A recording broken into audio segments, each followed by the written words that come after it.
పఖాలా అనేది ఒడిశాకు ప్రత్యేకమైన వేసవి ఆహారం. ఆంధ్రప్రదేశ్లోని ఒడిశా సరిహద్దు జిల్లాల్లోనూ తింటుంటారు. మిగిలిపోయిన అన్నంలో నీళ్లు పోసి రాత్రంతా మట్టి పాత్రలో పులియబెట్టి దీన్ని తయారు చేస్తారు. కొందరు దీనికి పెరుగు కలిపి ఆవాలు, ఎండుమిర్చి, కరివేపాకుతో తాలింపు కూడా వేస్తుంటారు.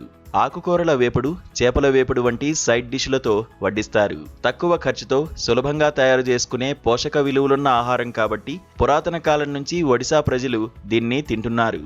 పఖాలా గురించిన మొట్టమొదటి ఆధారాలు 12వ శతాబ్దం నాటివి.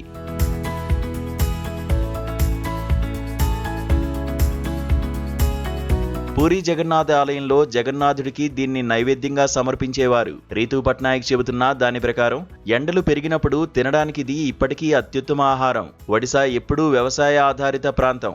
అక్కడ బియ్యం ప్రధాన ఆహారం. పాత రోజుల్లో ఇంట్లోని మహిళలు మధ్యాహ్నం మిగిలిన అన్నంలో నీళ్లు పోసేవారు. అప్పట్లో రిఫ్రిజిరేటర్లు లేకపోవడంతో అన్నం పాడవకుండా ఉండడానికి ఇలా చేసేవారు. మరుసటి రోజు ఉదయం పొలం పనులకు వెళ్లే ముందు పురుషులు ఈ అన్నం తినేవారు.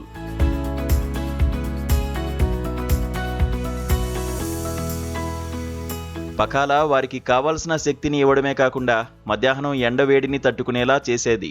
పఖాలా తయారీ చాలా సులువని ఆయన వివరిస్తూ, మిగిలిపోయిన అన్నంలో నీళ్లు పోసి రాత్రంతా మట్టి పాత్రలో ఉంచితే ఉదయానికి పఖాలా సిద్ధమవుతుంది. సాధారణ పదార్థాలు, సులభమైన తయారీ విధానం వల్ల ఒక గిన్నె పఖాలా ధర 100 రూపాయల కంటే తక్కువే ఉంటుంది. ఇంట్లో తయారు చేసుకుంటే ఇంకా తక్కువ ఖర్చు అవుతుంది. ఒక రకంగా చెప్పాలంటే మన సమాజంలో పఖాలా అందరినీ సమానం చేస్తుంది.